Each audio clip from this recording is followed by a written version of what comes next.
వ్యాపారంలో ఎవరెవరు ఉండాలండి? తయారీదారు ఉండాలా, వాడేవాళ్ళు ఉండాలి. అవునా? వాడేవాళ్ళని ఏమంటారు? కస్టమర్ ఆర్ మీరే అన్నారు, మీరు అనలేదు. ఓకే, కస్టమర్ అంటే మీరే అన్నారు. సో ఒక కస్టమర్కి ఏదైనా కావాలి, ఎవరైనా తయారీదారు ఉండాలి. అవునా కదా? అమ్మ మీరు చాలా దృష్టి పెట్టాలి. ఇంట్లో ఇల్లును మార్చేది మీరు, విన్నారా? ఇల్లుని నిలబెట్టేది మీరు. అవునా కదా? సేసర్లు అమ్మ మాట్లాడుతూ ఉండాలి. ఓకే, పడుకోవద్దు ప్లీజ్, ఎందుకంటే మన జీవితం పడుకుంటుంది. సో జీవితం పడుకోవద్దు అంటే మనం పడుకోకుండా ఉండాలి. ఒక తయారీదారు ఎలా ఉన్నాడండి? సూట్ వేసుకొని బాగున్నాడా? ఎవరి పైసలతో వేసుకున్నాడు ఈయన? ఇది అర్థం కాదు, చెప్తా ఇప్పుడు. ఈ కస్టమర్ పాపం బక్క చిక్కి సబ్బు, ఉప్పు, కారం, పేస్ట్, గీస్ట్ అంతా ఈయన కొనాలి. ఆయన చెమటతో తీసిన డబ్బులు కస్టమర్గా మారి ఏదైనా కొనుగోలు కావాలంటే ఈయన తయారు చేస్తున్నాడు. ఈమెకి ఇస్తాడా? నాకు ఇచ్చేనైనా నా కోసం చేసినట్టు ఇస్తాడా? No chance. నాయన నువ్వు కొనాలి అంటే నాకు ఒక నెట్వర్క్ ఉంది, ఆ నెట్వర్క్ ద్వారా నువ్వు రావాలి, అప్పుడే నీకు సామాన్ దొరుకుతుంది అని చెప్పింది. అవునా కదా? అర్థం కావాలమ్మా, ఇది చాలా అర్థం చేసుకునే పాయింట్. సిస్టమ్లు తయారు చేశాడు ఈయన, మార్కెటింగ్ మ్యానుఫ్యాక్చరింగ్ కంపెనీ అనుకో. ఈయన తయారు చేసి ఏం చేస్తాడంటే, బాబు నాకు ఒక ఛానల్ ఉంది, ఆ ఛానల్ ద్వారా నేను కొనాలని చెప్పి ఈయన తయారు చేసి ఈయన లాభం ఈయన పెట్టుకొని ఇక ఈయనకి ఇస్తాడు. C&F ఏజెంట్ అంటే ఏంటండి? Carry forward. అంటే ఈయనకు దుబ్బ కూడా అంటారు. బయట నుంచి తీసుకుంటాడు, బయటకే దోస్తాడు, చెయ్యి కూడా పెట్టాడు, అసలు డబ్బులు పెడతాడు అంతే. అర్థమైందమ్మా? దుబ్బ కూడా అంటారు, కానీ దుబ్బ కన్నా ఎక్కువ సంపాదిస్తాడు. ఓకేనా? సో ఈయన C&F ఏజెంట్. ఈయన తయారు చేసి ఈయనకి ఇచ్చాడు. నెక్స్ట్ ఈయన ఏం చేస్తున్నాడు? ఒక డీలర్కి ఇచ్చాడు. అంటే ఇక్కడ ఒక మీ జగ్త్యాలకి డీలర్ అనుకో, మొత్తం జగ్త్యాలకి ఈయన కొనుక్కుంటాడు సామాన్, సబ్బు, ఉప్పు, కారం ఈయన తీసుకుంటాడు. ఈయన ఏం చేస్తాడు? ఉట్టిగా చేస్తాడా? ఈయన కూడా డబ్బులు తీసుకొని ఆయన జేబు నింపి కొంచెం నింపుకొని ఇక ఈయనకి ఇస్తాడు. హోల్సేలర్ అంటారు ఈయన. హోల్సేల్. ఇవాళ మీరు డిమార్ట్ అన్నారు కదా సార్, వాడు ఎక్కువ డబ్బులు పెడతాడు కాబట్టి వాడికి తక్కువకి వస్తుంది. ఓకేనా? మనం అనుకుంటాం చాలా తక్కువ ఇస్తున్నాడు, ఏముండదు, దుబ్బదబ్బ ఇవ్వడు. ఓకేనా? Wholesaler, right. ఈయన ఏం చేస్తాడు? ఈయన ఒక రిటైల్ షాప్, పాపం మన పక్క కొట్టు కూడా ఉంటారు కదా, వాళ్ళకి ఇవ్వడం జరుగుతుంది.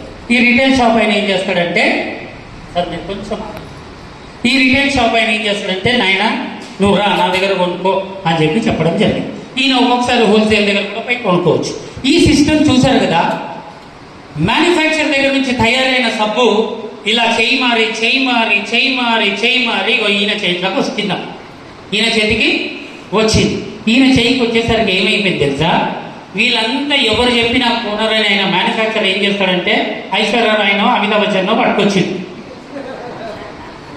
ఇక ఈయన వాడడు, చెయ్యడు, దాన్ని ముట్టుకుంటే సార్ కోట్లు ఇచ్చేది. వాడిందా? మొన్న ఈ మధ్యకాలంలో మీరు ఒక కూల్ డ్రింక్ చూపించారమ్మా, మీరు టీవీ చూస్తారా? అందరూ టీవీలు ఉన్నాయి కదా, రైట్. ఒక ప్లేన్లో నుంచి ఇంకొక ప్లేన్లో జంప్ చేస్తున్నాడు వాడు, అది దాగి. మరి మనం జంప్ చేద్దామా? చెప్పండి, చేద్దామా? చచ్చిపోతాం మనం. ఇడికెళ్ళి ఆడికి దుక్కుతున్నాయి, వాడు ఆడికెళ్ళి ఆడికి దుక్కుతున్నాడు. దీనికి రహస్యం మీకు ఇది అని చూపిస్తుంది. ఎంత తప్పులు చేస్తున్నారు చెప్పండి. టీవీలలో మీకు ఒకప్పుడు అరగంట సీరియల్లో 20 నిమిషాలు సీరియల్ వస్తుండే, 10 నిమిషాలు యాడ్ వస్తుండే.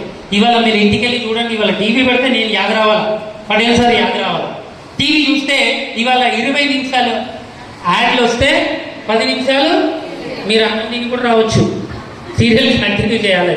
ఓకేనా? సో వీడు డబ్బుల కోసం ఏమైనా గడ్డి తింటారమ్మా, డబ్బుల కోసం ఏ గడ్డి తినమన్నా తింటారు. కానీ దాన్ని అబద్ధాలు చెప్పి ఇవాళ కోట్లు దండుకుంటున్నారు. ఈ కోట్లు ఎవరిస్తున్నారండి? ఎవరిస్తున్నారు? ఇది అర్థం కాల. మీరు ఈ కస్టమర్ సామాన్య మానవుడు కొని ఈ అబద్ధాలు చెప్పినోడిని ఖతర్నాక్ పోషిస్తున్నాడు, డబల్స్ చెప్పినోడిని ప్లేన్లు తిప్పుతున్నాడు, మంచి ఇల్లు కట్టిస్తున్నాడు, బండి కొనిస్తున్నాడు, వాళ్ళ పిల్లలకి మంచి హై స్కూళ్ళలో మొత్తం వాడికి బిల్డింగ్లు వీళ్ళకి కొనిస్తున్నాడు, రైట్. సో ఈయన ఉన్న దాని మీద ఈయన జేబులో కొంచెం, ఈయన జేబులో కొంచెం, ఈయన జేబులో కొంచెం, ఈయన జేబులో కొంచెం, మొత్తం జేబులు. మరి ఆయన ఉన్నాడు, ఆయనకి ఏమైనా ఇచ్చిండ్రమ్మా? ఈయన ఉన్నాడు, ఏమైనా ఇచ్చారా? చెప్పాలి, ఏమైనా ఇచ్చారా? రాబోయే కాలంలో ఇస్తారా? మరి ఎందుకండి ఇలాంటి మార్కెట్ తన్ని అవతల పడేక? ఏమంటారు? అవునా కదా? చేస్తారు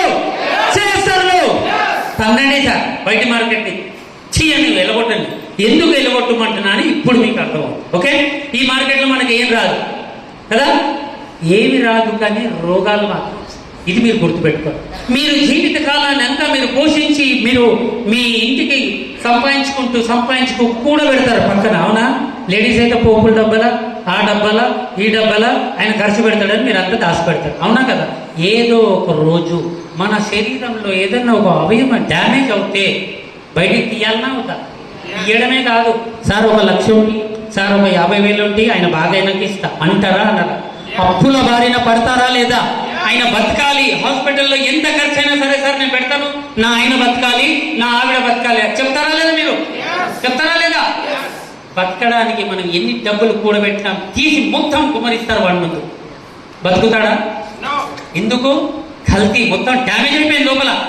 కల్తీ ఇంత డబ్బులు పెట్టినా మళ్ళీ మీరు ఆ డబ్బులు సంపాదించడానికి మళ్ళీ అప్పులు చేస్తూనే ఉంటారు, అవునా? జీవితాలన్నీ నాశనం అయిపోతాయి ఈ మార్కెట్ ద్వారా. విన్నారమ్మా? సో ఈ మార్కెట్ని బ్యాన్ చేస్తే మన మార్కెట్ ఏంటి, మన దేవుడి స్వరూపమైన శ్రీ త్రిలోక్చంద్ ఛాబ్రా గారు ఏం చెప్పారంటే ఇప్పుడు చూపిస్తారు. చప్పట్లు కొట్టండి ఆ పెద్ద మనిషికి.